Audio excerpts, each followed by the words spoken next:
Now, you're probably asking, I'm a grown-up, Sarah. What are you going to teach me about tying my shoes? I've been doing this since I was 3 years old.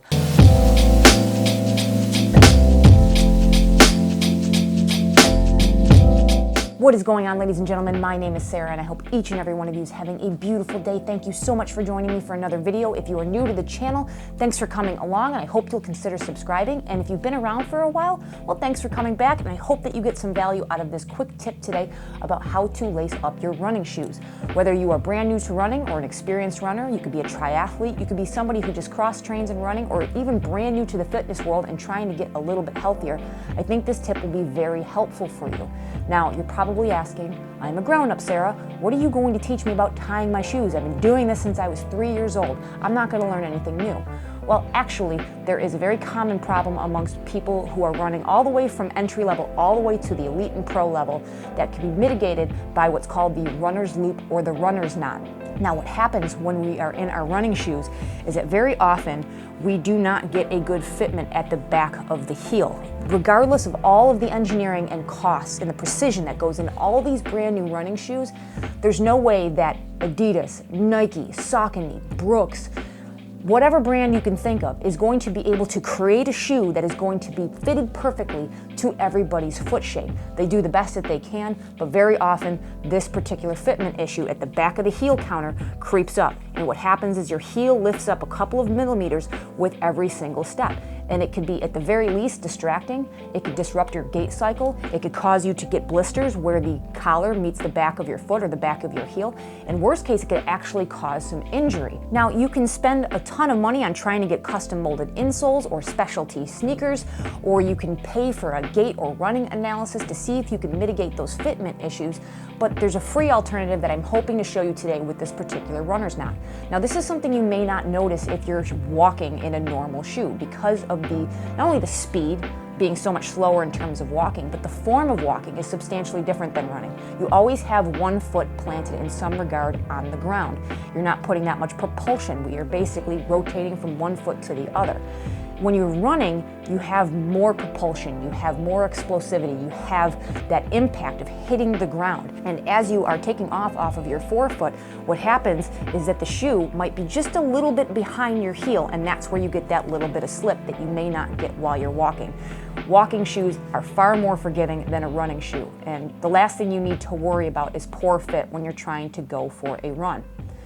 Now, I'm going to use these shoes here. These are actually an older pair of Brooks shoes, but I'm going to use these for two reasons. First of all, the contrast between the pink laces and the dark upper of the shoe is going to help me demonstrate this a little bit better, but also because it has the most traditional linear lace-up. So I'll kind of talk about that in a moment. These shoes all here have some different styles of lace-up, some of them being very linear, some of them being offset, some of them being a little bit more cross-stitched. So I'm going to use a very straightforward shoe, but you can extrapolate this idea to all the different lace-up types. So I'm going to get you a better view of what's going on here, and I'll go more into detail. Okay, here we are with our nice high contrast pair of demonstration shoes here. Hopefully you can see this well enough so that I can demonstrate this appropriately. I'm going to start with a few terms to describe the anatomy of the shoe, just so if you're new to running or new to running shoes, you can follow along, but I'm not going to spend too much time on it. But you have the fabric that goes on the top of the shoe covering your foot. That's known as the upper. And through the upper, you obviously have laced up are your shoelaces, which should be obvious to most of us.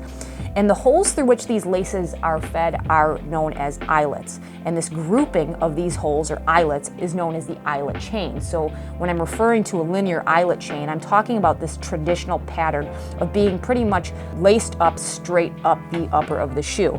Obviously, there are other types of design, something like this, where they're more of a crisscross pattern, but I'm going to focus on a more linear design because it makes it easier to see and it's just more straightforward, but this idea can be carried across to different types of lace-up. Now, these eyelets could also be in a design like this pair of shoes here, where it's not a hole in the shoe, it's just a loop that's attaching to the upper of the shoe. Again, it doesn't matter, this can apply to pretty much any type of shoe that has traditional laces and not any of the quick release types of laces, similar to this type of shoe here. So back to our exemplar shoes, we go back to the back of the shoe, and around the top of your foot you have what's known as the collar, similar to the collar of a shirt. This is just going to basically hold the top of your foot into the shoe. And then the back, which is the problematic area, this is what's known as the heel counter. This is where the fitment starts to break down because everybody's foot is a different shape and size. This is basically designed to cast the widest net, and this is where you're going to get the slippage right inside of here because you're not getting a good enough lockdown on the back of the shoe. Now that's pretty much all the anatomy you're going to need to know about a shoe to follow along. So now we're going to start with the shoe as they would be laced up out of the box. Every time you buy a pair of shoes, it's pretty much going to look just like this with the crisscross pattern, which is typical for a shoe, and then it's going to be laced or tied at the top. Now what you'll notice here is that very often you're going to have this unused hole or unused eyelet here. Now people may wonder what this is for. They don't really use it because it puts the lace in a weird position across the ankle, and they don't really understand what the extra loop is that's a little bit offset from this more linear chain here. Well, this is for the runner's knot. So all that you need to do the runner's knot is just add an extra step. You do not have to change the lace-up pattern here. You just need to utilize this extra eyelet here by doing the following. So you'll take your lace on the side that it's laced through, and you are going to push it back through this empty eyelet here. Now this might seem a little counterintuitive as you're feeding it back into the shoe, but this will make sense momentarily. So pull this through, but leave yourself just a small loop. You're going to need to work with this. It's just going to make it a little bit easier for you. And just kind of put that lace out of the way momentarily. And you're going to do the same thing on the other side. Lace it back through into the shoe. Make yourself a nice little loop. And basically you've created two new eyelets for yourself. They're not holes, but they're loops. And then you'll take these shoes as you would intuitively, cross them back across the shoe, put them through your created eyelets or loops, and then give them a cinch down. Now, this is going to be your new lace-up pattern, and what I'm going to do is I'm going to put the shoe on, and I'm going to show you how this new lace-up pattern is actually going to benefit the fitment of your shoe. Now, once you have your shoe on and your runner's knot all laced up, make sure that you're just taking any excess slack out of the laces. Make sure that your tongue is flat, you don't have any bunching or anything in this front of the shoe. And then what you're going to do with these laces now is you're going to be able to kind of cinch back and forth. You can see these laces are kind of starting to pull in. And not only are they pulling the top of the shoe, but they're actually pulling the back of the collar of the shoe. You're not going to be able to see it much on camera, but take my word for it. You're going to feel this collar of the shoe pull in tighter around the heel, adding more tension here and mitigating any ability for the heel to kind of slip up and out of the shoe. And once you kind of have it cinched down to a way that you like, you just knot it up normally.